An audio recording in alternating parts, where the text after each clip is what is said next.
Ibarat di perjalanan indahlah data salamonyo nak.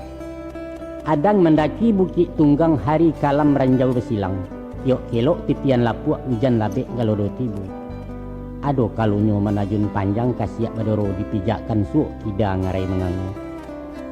Atau umpamo di pelayaran, ombak gadang badai menggilo kapa tirih pandayuang dilah rintang dipupui-pupui arih pulau sarang jauh jauh.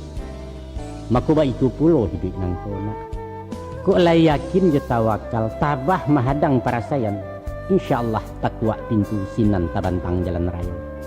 Dek yakin Adam mencari, dek tabah hawa menanti di padang Arafah Baswun. Nampangka garak jauh sau mairiang pasrah lapang dado Tuhan nan jangan dilupakan. Itulah anak kuncinya pembuka pasak jorintangan nak lapeh badan dari sesu. InsyaAllah.